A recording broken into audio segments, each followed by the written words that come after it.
Please like, comment, and subscribe. Hi, Gaia.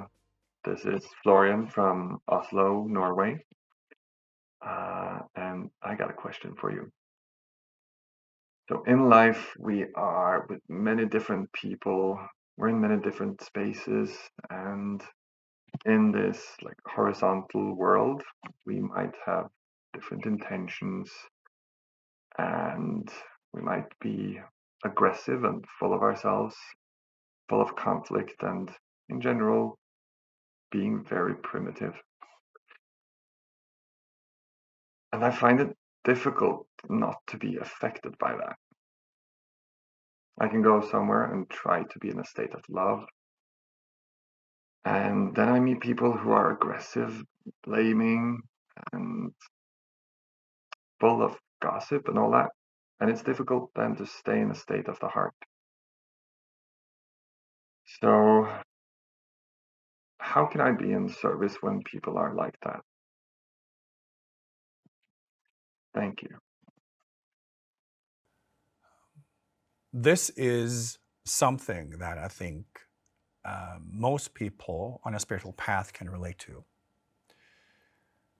Because as humans, because of our genetics, we are, group animals, and we survive by adjusting to the group.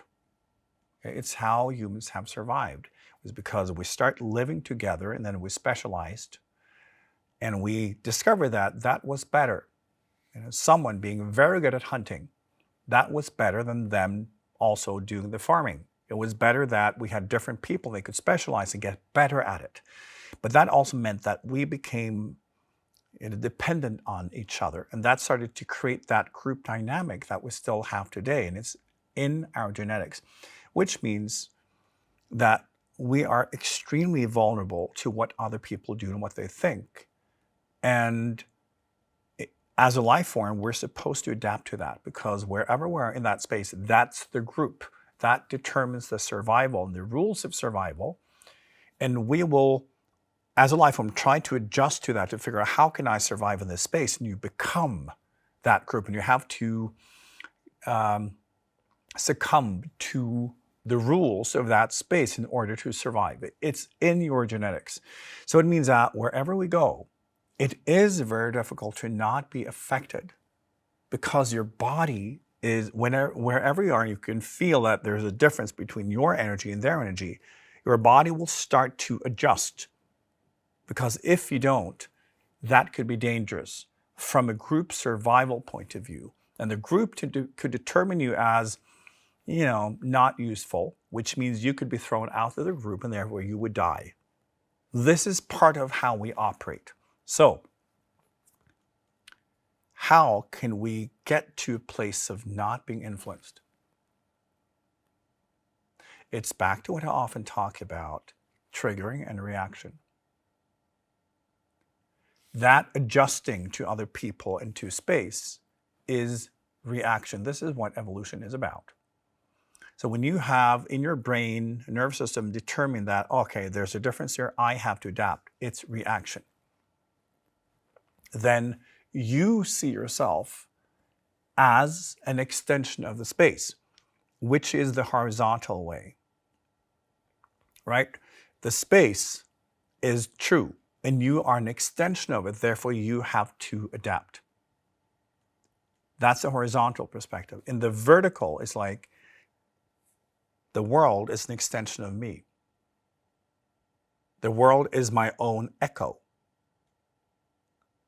Therefore, it starts with me and me seeing my reflection and then adjusting based on where I can sense that my strings are out of tune. It's a very different process. So the only way to move out of that horizontal way of being affected is by moving into the vertical state of consciousness. And it's also a way of noticing if you are too horizontal or not. Because if you go into a space and say, I was in the vertical, I was really on, and then you start adjusting, you were not in the vertical. Because then you wouldn't have reacted. You wouldn't have created the fear in your subconscious that I need to adjust to this because otherwise they won't like me, and then they want to accept me. In the vertical, you would see this is my dialogue with life. These people are simply part of the grammar. It's part of the conversation. And if life communicates anything through the situations about me recognizing where I need to tune myself, but on my own terms. So we listen differently. So it's the only way. If we have a horizontal starting point, the process will be horizontal. But it's part of the learning, Being in the vertical is difficult because it's not biologically natural. We're not programmed as humans to be vertical because that's a threat to our physical survival. Because then we stop caring about survival things. They're not important. So how do we then get into a state where we can move into spaces and interactions? Same answer I always give. Spiritual practices and lift your consciousness. We need to understand that to interact with the world, we need a better starting point. You can't be in the midst of things and then fix it. If you're already if you are in the state of mind where you are experiencing yourself as the effect of your space, when you're already in your patterns, where you're already in the story that I have to survive and what if they don't like me, you've already lost. You can't fix that. Then you need to go back to the drawing board and say, okay, how can I create a better starting point? Because what we can learn is, I was obviously not in a true state of consciousness when I enter that space. How can I be better next time? So we need to practice. Daily meditational practices, daily reflection, building the understanding that you are in a dialogue with life, not with individual manifestations, and practice that. So that when you see people behaving, you see life expressing itself. It's just like on the piano. Every single manifestation simply did different keys. So instead of just looking at one key like, that key was pressed, what does that mean? You listen to the music. You see that whole tapestry of expressions. And then you see your own consciousness. And then you see what life is trying to communicate. So you take a step back and take a step up. And you connect with the bigger image. So when you see something happening, even a person expressing something, you don't see it from that perspective. You see it from that perspective. Because we can only understand something based on its context. So, to understand that what life is trying to express to you, you can't be in the horizontal consciousness because then you only relate to that one manifestation, which makes no sense. You need to understand what is the context. How does this expression, combined with other expressions, how does that create a fuller image? Then you look at that, because that is your own face in front of the mirror. Then you can understand what to do with it. You always need to pull back and be in a higher level of consciousness to observe, to connect with the greater images, to connect with the context. And from that perspective, then go back and look at the individual manifestations. Okay, maybe if you think of life communicating a whole page of text, talking to you the way I do now, maybe that one person doing that thing was one word. And then you need Someone else doing something else, that's another word. And then something happens over there, that's another word. You can only understand it based on context. It needs to be combined. Otherwise, you have to interpret, and you have to interpret and interpret and interpret, still based on individual manifestations. And it's very difficult because it's the same thing. You can use a dictionary and read a word, and you can read the dictionary and get the meaning. It still means nothing without the whole text. And this is often what people do also when they go into astrology, numerology, whatever it is. When people like to interpret and figuring out what things are, they just try to read the dictionary. It doesn't really help. We need that overarching observation. Back to spiritual practices, back to having that as a starting point. Because then also when we see others' expressions and what they are in, and when we go into different spaces, we say, this is interesting. It doesn't affect your state and how you experience yourself. You say, oh, this is an aspect. Maybe I can use that. This is interesting. You don't try to adjust to it in a way that makes you kind of lose yourself. You use it as one of many manifestations that you then stitch together to see what's really going on. And it becomes interesting because then the details matter. You will love the different manifestations for what they are, but you don't adjust to them based on their individual expression. And that's why you're able to stay in a more vertical state. Because what you need to adjust to is the full image in the mirror. Because that is your own face. So you wait for that.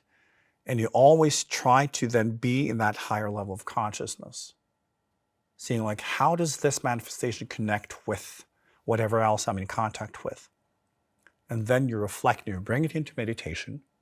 And you bring the meditation out into life. And over time, you will experience that there's less difference between your life and meditation. Because it's two different states of the same conversation. It's the speaking part, and both trying to express yourself and be part of it, and then you pause and you listen, which is the inner reflective work. And then you try to, okay, what was discussed? How can I understand this? How can I change my angle? It's also what we do in a conversation. We need both. So try to have fun with it. And yes, sometimes we find ourselves, oh, I'm here again, We're just like in the complete horizontal mess and we just discover it after it's happened. It's not a big deal. Just say, okay, this is where I'm at. How did I, get here? What can I do? And just see it as a part of the creative process. There's nothing wrong with it. It's not dangerous. It's still your conversation with life. Spirituality should be fun. We should explore. And it's all about getting better at driving. And we all get there. There are no rules. It's you getting better at being you in a world and in life that you understand better and better. So you can go where you want to go and experience what you want to experience and have fun with it. So always try to start with a bigger picture.